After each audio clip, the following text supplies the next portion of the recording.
সুপ্রিয় দর্শক, মাটি ও মানুষ অনুষ্ঠান থেকে আপনাদের সকলকে জানাচ্ছি সাদর আমন্ত্রণ। আমরা আমাদের এই অনুষ্ঠানে দেশের প্রত্যন্ত অঞ্চল থেকে কৃষিক্ষেত্রে যে সমস্ত উদ্ভাবনাগুলো আছে, নতুন নতুন প্রযুক্তি আছে বা নতুন নতুন সফলতাগুলো আছে, সেগুলোকে তুলে এনে আপনাদের সামনে উপস্থাপন করার চেষ্টা করে থাকি। আমাদের আজকের অনুষ্ঠানে আমরা এরকম কিছু বিষয় তুলে ধরব। তাহলে চলুন চলে যাই আমাদের অনুষ্ঠানের মূল পর্বে।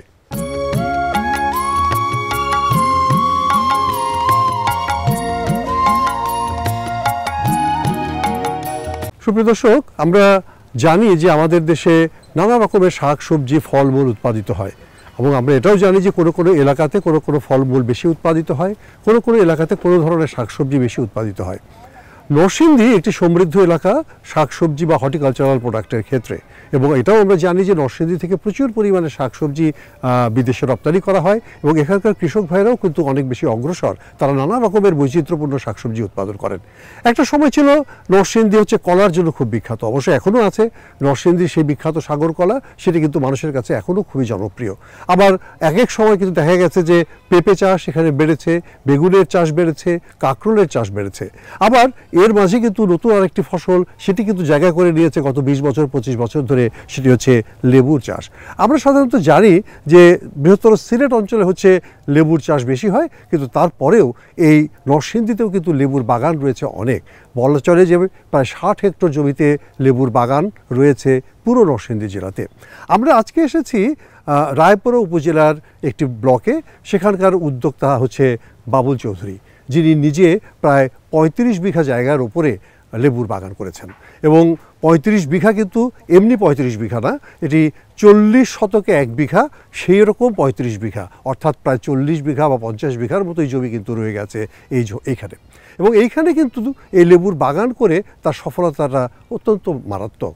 তিনি প্রতি বছর প্রায় 40 লাখ টাকার লেবু বিক্রি করছেন, প্রতি বছর প্রায় 50,000 থেকে 1 লাখ চারা তৈরি করছেন এবং একই সাথে সাথী ফসল হিসেবে অন্যান্য জিনিসগুলো কিন্তু তুলে নিয়ে আসছেন।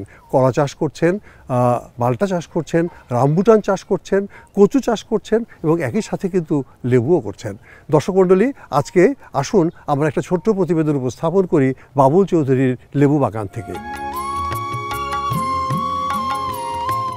ঢাকা সিলেট হাইওয়ের পাশে নারায়ণপুর বাস স্টেশন, ঠিক তার ভেতরে আধা মাইল ভেতরে বাবুল চৌধুরীর বাগান, যেটিকে আমরা বলি এই এলাকার সবচেয়ে বড় লেবু বাগান। এটি পড়েছে রায়পুরা উপজেলার মধ্যে গোকুলনগর গ্রামে।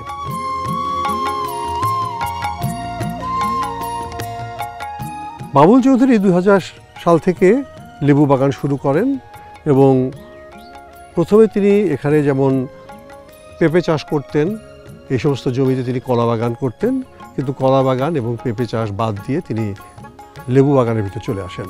তখন অন্য দেশ থেকে কিছু চারা সংগ্রহ করেন এবং সেই চারা সংগ্রহ করেই তিনি কিন্তু এখানে প্রথম বাগানটি তৈরি করেন।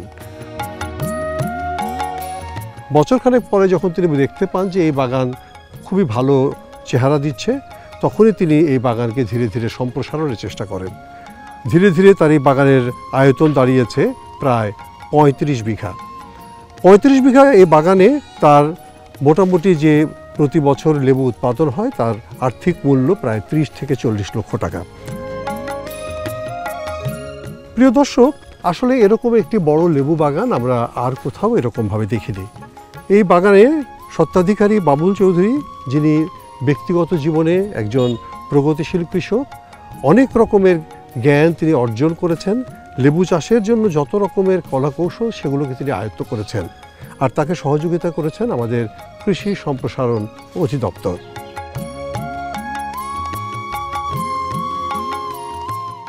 এই বাগানে সারা বছর 10 জন লোকের কর্মসংস্থান হয়েছে, যাদের মূল কাজ হচ্ছে বাগানকে পরিচ্ছন্ন রাখা এবং সেই বাগানের ভেতর থেকে যে লেবু, পরিণত লেবু, সেগুলোকে সংগ্রহ করা। লেবু সংগ্রহ করা বা লেবু পরিণত হয়েছে কিনা সেগুলো বোঝাও কিন্তু একটি কঠিন কাজ।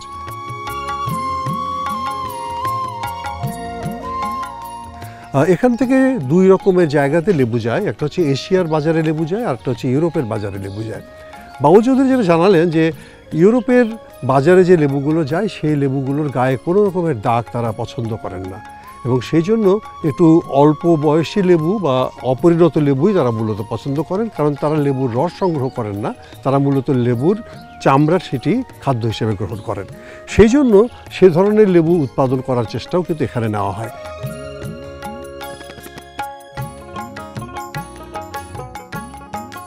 আবার এশিয়ার বাজার, যেখানে নাকি বাংলাদেশিরা বসবাস করেন, তারা লেবুর রস পছন্দ করেন, সেখানে মূলত 2টি 3টি 4টিতে যেগুলোতে 1 কেজি হয় এরকম আকারের লেবুই সেখানে যায়।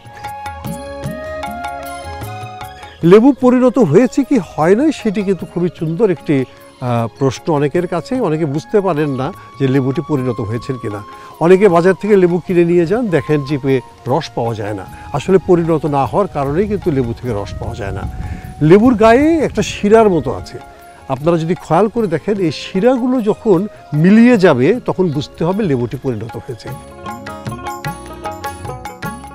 আর শিরাগুলো যতক্ষণ পর্যন্ত স্পষ্ট থাকবে ততক্ষণ পর্যন্ত আপনি বুঝতে পারবেন যে এগুলো পরিণত হয় নাই।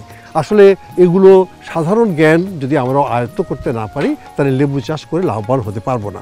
বাবুল চৌধুরীর মতে এখানে যদি কেউ 10 বিঘার কম জমিতে লেবু চাষ করেন তাহলে তার পক্ষে বাণিজ্যিক লেবু বাগান করা সম্ভব না। আসুন আমরা একটু বাবুল চৌধুরীর কাছ থেকে শুনে নেই তার অভিজ্ঞতার গল্প।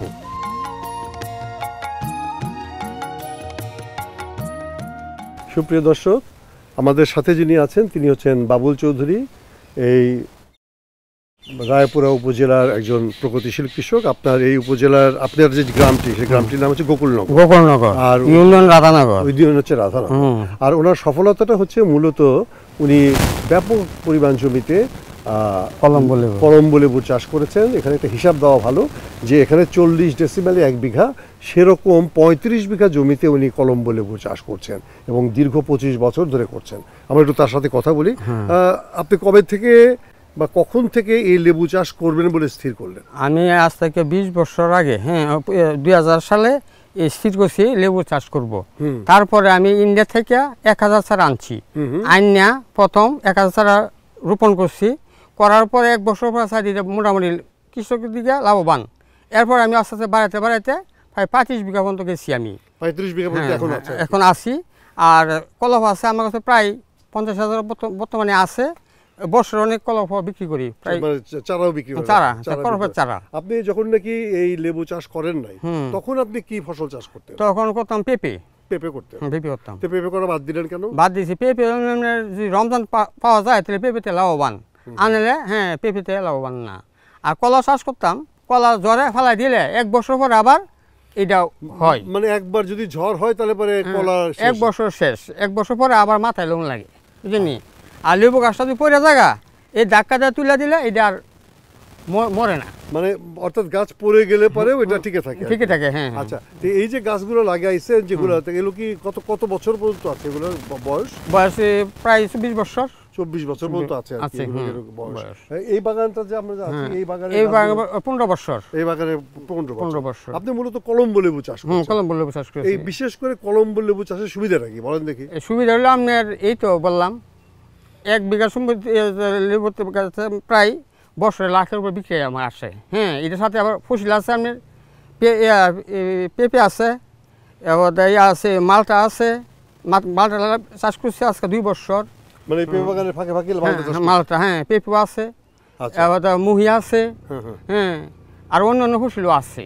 তার মানে শুধুমাত্র লেবু নেই, লেবুর সাথে অন্যান্য ফসল আছে, আদা আছে। আপনি যেটা বললেন যে প্রতি বিঘাতে লাখ টাকার ফসল আপনি বিক্রি করতে পারেন খালি লেবু, তাহলে তো 40 বিঘা 35 বিঘাতে তো প্রায় 30-40 লাখ টাকার বিক্রি হয়। এর মধ্যে আমার 10টা লেবার আছে আমার। আচ্ছা, 10টা লেবু বলার, এত কোনো বাধা নাই, 500 টাকা লুজ। আচ্ছা, প্রতিদিন এই লেবাররা কি করেন মূলত? এই লেবু খেতে কাজ করে, লেবু খেতে কাজ করে, লেবু তোলে এবং গাছের যত্ন। একটা জিনিস বলেন দেখি, আপনার এই লেবুগুলো কোথায় যায়? আমার লেবু বলে যে আপনার 5 কেজি হয়, এটা যায় ইউরোপে। আচ্ছা, ইটালি, লন্ডন, ফ্রান্স, অন্যান্য ইউরোপ দেশ থেকে আসে। এরা প্রতি 2 বছর পরে পরে আইসা বাগানগুলি আমি পরিচর্যা করে। লেবু মাঝে ক্যাঙ্কার আছে কি না, রোগ আছে কি না, তার জন্য আমরা 1 বছরের মাঝে 3 থেকে 4 বার স্প্রে করি, ওষুধ স্প্রে করি, মানে যাতে রোগবালাই না রোগ হয়। না হয়। তা বাংলাদেশে যদি কেউ বাণিজ্যিকভাবে লেবু বাগান করতে চায় তাহলে তাদের জন্য আপনার কি পরামর্শ আছে? তাদের পরামর্শ, যদি লেবু বাগান করতে চায় নিম্নতম 10 বিঘা লেবু করতে হবে। আচ্ছা, যদি একটা এশিয়ার পার্টি বা ইউরোপের পার্টি গেলে জীবনের থেকে 1 টন বা 500 কেজি মাল পাওয়া যায় যে কোনো মধ্যে। আচ্ছা, হ্যাঁ। অর্থাৎ একটু বড় করে না করলে পারে তো ওই মালটা দেওয়া যাবে না। দেওয়া যাবে না। আর যত্ন আত্মীয়টা কিরকম করতে হবে? হ্যাঁ, যত পরিষ্কার রাখতে হবে, বছরে একবার ডাল ছাড়তে হবে, বছরে একবার ডাল ছাঁটতে হবে, বছরে একবার লায়ক জৈব সার ব্যবহার করতে হবে, জৈব সার ব্যবহার করতে হবে, এবং এগুলো যদি ঠিক মতো কেউ ব্যবহার করে তাহলে তারা লাভবান হবে। লাভবান হবে। আচ্ছা, আপনাদের সাথে কৃষি বিভাগ আপনাদের সাথে কিভাবে সহযোগিতা করে? এরা এটা যত আমার দরকার এরা আসে, সপ্তাহে একবার আসে, আইসা যেটা লাগে টুকটাক দেয় এরা, বাকি পরামর্শ দেয়। পরামর্শ হিসেবে তো আমি আজ থেকে 25-24 বছর আপনি তো অনেক কিছু জানেন, আমি তো সবকিছু জানি। তারপরে নতুন কিছু থাকলে মানে তারা হয়তো কিছু পরামর্শ দেয়। খুব ভালো কথা বাবলু সাহেব, আপনি যে একটা চমৎকার করে এই জায়গাটা করতেছেন এবং আপনারটা দেখে আরো আশেপাশে মানুষ বাগান করতেছে, এটা খুবই ভালো কথা। আপনাকে আমরা চাই যে আপনি আরো ভালো করেন এবং আপনার বাগান আরো বড় হোক। আপনার দেশে আপনি এই লেবু দেশে পাঠান, বিদেশে পাঠান, সব জায়গায় পাঠান এবং আমাদের দেশের বৈদেশিক মুদ্রা অর্জিত হোক। আপনাকে অনেক ধন্যবাদ। বাবুল চৌধুরীর এই কাজে সহযোগিতা করছেন আমাদের কৃষি সম্প্রসারণ অধিদপ্তর, এবং কৃষি সম্প্রসারণ অধিদপ্তরের যারা মাঠের কর্মকর্তারা আছেন এবং বিভিন্ন যে স্তরের যারা কর্মকর্তারা আছেন তারা সবসময় তাকে বিভিন্ন রকমের সহযোগিতা করে থাকেন। আসুন একটু শোনা যাক তাদের কাছ থেকে তাদের কিছু অভিজ্ঞতার কথা। সুপ্রিয় দর্শক, আমাদের সাথে আছেন 3 জন উপসহকারী কৃষি কর্মকর্তা যারা এই ব্লকের দায়িত্বে নিয়োজিত। কেউ হয়তো আগে ছিলেন এটার দায়িত্বে এবং কেউ বর্তমানে আছেন। আমরা তাদের সাথে একটু কথা বলে জানি যে এই লেবু চাষের ক্ষেত্রে তাদের সহযোগিতাটা কেমন বা অন্যান্য ফসলের ক্ষেত্রে তারা কী ধরনের সহযোগিতা করে থাকেন। আপনার নাম হচ্ছে? মাহমুদুল হাসান। মাহমুদুল হাসান, আপনার এই ব্লকে কতজন কৃষক লেবু চাষ করে থাকেন? আমার এই ব্লকে মোটামুটি 25 জন কৃষক লেবু চাষ করে থাকেন। কি পরিমাণ জমিতে করেন? আমার এখানে সব মিলিয়ে প্রায় 12 হেক্টরের মতন লেবু রয়েছে। 12 হেক্টরের মতো লেবু। তার মধ্যে তো আমাদের এই যে বাবুল চৌধুরী সাহেবের লেবুর বাগান হচ্ছে প্রায় 35 বিঘা, হ্যাঁ, যেটা আরো অনেক অনেক অনেক গুরুত্বপূর্ণ একটা সংখ্যা। এত বড় তো আর কারণ নাই। না, এখানে আর কারণ নাই। তো এমনি এখানে লেবু বাগানে যারা কৃষক ভাইরা আছেন তারা সাধারণত কি কি ধরনের সমস্যা ফেস করেন? এখানে আমি যেটা খেয়াল করেছি যে লেবু বাগানে কিছু রোগ এবং কিছু পোকার আক্রমণ হয়। লেবুর মূলত লেবু গাছে আমরা যে সমস্যাগুলো দেখি, যদি পোকার কথা বলি তো সেই ক্ষেত্রে হচ্ছে লেবুতে লিফ মাইনার নামে একটা পোকা আক্রমণ করে।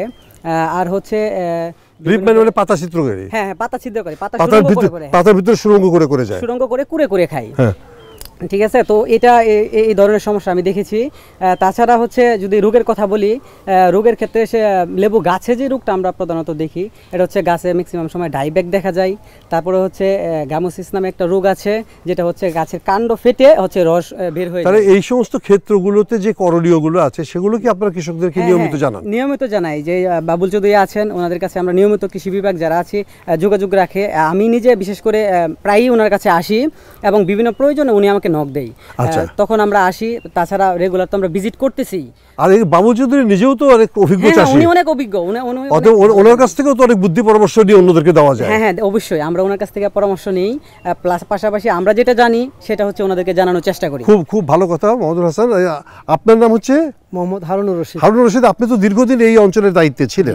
এই অঞ্চলে সাধারণত লেবু ছাড়া আর কি কি ফসল মানে কৃষক ভাইরা করেন? এই অঞ্চলে আরো বিভিন্ন সবজি আছে, সবজি বহুল এলাকা এটা। এখানে কাকরোল, তারপরে আপনার বেগুন, কলা, তারপরে আপনার পেঁপে, বিভিন্ন সবজি, ধান, সব ধরনের ফসল এই এলাকায় হয়। এবং সব ক্ষেত্রেই কি আপনারা সহযোগিতা করে থাকেন? জি, ইনশাআল্লাহ আমরা সব ক্ষেত্রেই সহযোগিতা করি। এখানে কি মোটামুটি তো কৃষকরা তো খুব অগ্রসর কৃষক, এখানকার অনেক অগ্রগামী কৃষক এখানে, অনেক অগ্রগামী, এবং বেচা বিক্রির ক্ষেত্রে কোনোটাই তো এখানে খুব একটা অসুবিধা হয় না। না, অসুবিধা হয় না, কারণ এখানে 3টা বাজার আছে, নারায়ণপুর, বারুইছা এবং শিবপুর। 3টা বাজার রোডের পাশে আছে, সেই জন্য এখানে বিক্রির জন্য কোনো সমস্যা হয় না। সাধারণত বিক্রির জন্য কোনো সমস্যা হয় না। আপনার নাম হচ্ছে? নাবিলা আক্তার। আপনি তো এই যে এখানে যে কৃষক পরিবারগুলো আছে অনেকে পারিবারিক পুষ্টি বাগান, সবজি বাগান করে, আপনারা কি সে সমস্ত জায়গাগুলোতে তাদের সহযোগিতা করেন? অবশ্যই আমরা বিভিন্ন বসত বাড়ির আঙিনায় পুষ্টি বাগান দেওয়া হয় এবং সকল ধরনের সহযোগিতা করা হয় তাদেরকে। যত ধরনের সবজির বীজ আছে, জৈব সার আছে, সবগুলো আমরা দিই। তারপর নিরাপত্তার জন্য যে জাল বেড়া দেওয়া হয় ওইটাও আমরা দিয়ে থাকি কৃষি। আচ্ছা, কৃষি বিভাগ থেকে দিয়ে থাকেন। তাতে কি আপনার কাছে কি মনে হয় যে এই এলাকায় কৃষি নারী পুরুষ সকলেই মোটামুটি কৃষির ক্ষেত্রে অনেক বেশি অগ্রসর হয়ে গেছে? আমার সাথে আছেন রায়পুরা উপজেলা কৃষি কর্মকর্তা জনাব মোহাম্মদ মুস্তাফিজুর রহমান। আমরা তার সাথে একটু জানার চেষ্টা করি এখানকার কৃষির পরিস্থিতি নিয়ে। মুস্তাফিজুর রহমান, আপনাকে স্বাগত জানাচ্ছি বাংলাদেশ টেলিভিশনের পক্ষ থেকে। আপনি তো রায়পুরার দায়িত্বে আছেন। তো রায়পুরা তো আমরা জানি যে একটি সবজি উৎপাদন এলাকা, প্রচুর পরিমাণে বৈচিত্র্যপূর্ণ সবজি উৎপাদন হয় এবং এখান থেকে উৎপাদিত সবজি দেশে বিদেশে বিভিন্ন জায়গায় চলে যাচ্ছে। স্ট্যাটাসটা কী, মানে কী পরিমাণ আপনারা এখানে লেবু উৎপাদন করছেন বা অন্যান্য সবজি উৎপাদন করছেন? আমাদের সারা উপজেলার এটাই সবচেয়ে বড় বাগান বাবুল চৌধুরীর। এখানে আপনারা অলরেডি দেখেছেন যে প্রায় 40 বিঘা জমিতে তারা শুধু লেবু নয়, লেবুর পাশাপাশি পেঁপে, কলা সহ বিভিন্ন ফল তারা উৎপাদন করছেন এবং এই ফল বিভিন্ন জায়গায় কিন্তু রপ্তানি হচ্ছে। বিশেষ করে মধ্যপ্রাচ্যে যেখানে বাংলাদেশি বংশোদ্ভূত ভাইয়েরা রয়েছেন তারা কিন্তু এই লেবু প্রচুর পরিমাণে গ্রহণ করছেন। পাশাপাশি আমাদের আরও বেশ কয়েকটি জায়গায় লেবুর বাগান রয়েছে, তবে এটি আমাদের সবচেয়ে বড় বাগান। আমাদের সারা উপজেলায় প্রায় 60 হেক্টর জমিতে আমাদের লেবু উৎপাদিত হচ্ছে এবং ছোট বড় মিলে প্রায় 350 বাগান রয়েছে আমাদের। আচ্ছা, তো এমনি এই লেবুগুলো কি সবই তো আর অভ্যন্তরীণ বাজারের জন্য না, আন্তর্জাতিক বাজারের জন্যই মূলত উৎপাদন হয়? এবং আন্তর্জাতিক বাজারে উৎপাদনের জন্য যে মানসম্পন্ন লেবু উৎপাদন করা দরকার, যে গুণগত মানের লেবু দরকার, অর্থাৎ আমি বলতেছি গুড এগ্রিকালচারাল প্র্যাকটিস বলেন বা বায়োপেস্টিসাইডের ইউটিলাইজেশন বলেন, এই জায়গাগুলোতে কৃষকরা কতখানি এগিয়েছে? এক্ষেত্রে আমাদের লেবু জাতীয় ফসলের সম্প্রসারণ যে একটি প্রকল্প রয়েছে, সাইট্রাস প্রকল্প, সেই প্রকল্পের অধীনে আমরা প্রায়ই কিন্তু কৃষক ভাইদেরকে ট্রেনিংয়ের ব্যবস্থা করছি। তো সেই ট্রেনিংয়ের মাধ্যমে তারা একসময় যে ক্যাঙ্কার বা যে অন্যান্য যে রোগবালাইয়ের কারণে আমাদের লেবু রপ্তানি বন্ধ হয়ে গিয়েছিল, সেই সমস্যা থেকে অনেকটা উত্তরণ সম্ভব হয়েছে এবং আমাদের এই প্রচেষ্টা অব্যাহত রয়েছে এবং এই প্রকল্পটি যেহেতু চালু আছে, সামনেও আরও চালু থাকবে বলে আমরা আশা করছি। তো আমরা আশা করি যে সামনেও আমরা কৃষক ভাইদেরকে এই প্রকল্পের অধীনে আরও ট্রেনিং দিতে পারবো এবং প্রশিক্ষণের মাধ্যমে তাদেরকে আরও দক্ষ করে আমরা এই সমস্যার সমাধান করতে পারবো। খুব ভালো কথা বলেছেন, কারণ আসলে বৈদেশিক বাণিজ্য করতে গেলে তো এটা লাগবে। শুধুমাত্র বৈদেশিক বাণিজ্যের কথাই বা বলি কেন, আমাদের দেশের নাগরিকেরও তো নিরাপদ খাদ্য পাওয়ার অধিকার আছে, অতএব তাদের জন্য দরকার। সুপ্রিয় দর্শক, একথা ঠিক যে যে কোনো কৃষিকাজই কিন্তু প্রযুক্তি নির্ভর এবং যে কোনো কৃষিকাজই কিন্তু জ্ঞান নির্ভর। যদি জ্ঞান না থাকে, প্রযুক্তি না থাকে, তাহলে সেখান থেকে কিন্তু সফলতাকে নিশ্চিত করা যায় না। আমরা লেবু চাষ করতে চাই বা সবজি চাষ করতে চাই, সেগুলোকে কিন্তু অবশ্যই আমাদেরকে জ্ঞান এবং প্রযুক্তির উপর নির্ভর করেই চাষাবাদটা করতে হবে। আর বর্তমান সময়ে কিন্তু একটি কথা এসেছে, সেটা হচ্ছে নিরাপদ খাদ্য উৎপাদন। আমরা শুধুমাত্র বিদেশের বাজারের জন্য না, আমাদের দেশের নাগরিকদের জন্য কিন্তু নিরাপদ খাদ্য উৎপাদন করতে চাই। সেই জন্যে কীটনাশকের ব্যবহার বা রাসায়নিক সারের ব্যবহার সেগুলো কিন্তু পরিমিত রাখা উচিত বা জৈব বালাইনাশকের প্রতি আমাদের অনেক বেশি করে আকৃষ্ট হওয়া উচিত। এখানে কিন্তু আমরা দেখতে পেয়েছি লেবু বাগানের ভেতরে এইরকম প্রযুক্তিগুলোকেই ব্যবহার করার চেষ্টা করা হচ্ছে, যাতে আমরা বিদেশের বাজারেও ভালো মানের পণ্য দিতে পারি এবং একই সাথে আমরা যেন নিজেরাও ভালো মানের পণ্য পেতে পারি। আমরা চাইব এরকম করেই আমাদের দেশে নতুন নতুন উদ্যোক্তা শ্রেণী গড়ে উঠবেন এবং এই কৃষি উদ্যোক্তারা বাংলাদেশের কৃষি ব্যবসায়ে একটি নতুন মাত্রাকে যুক্ত করবেন।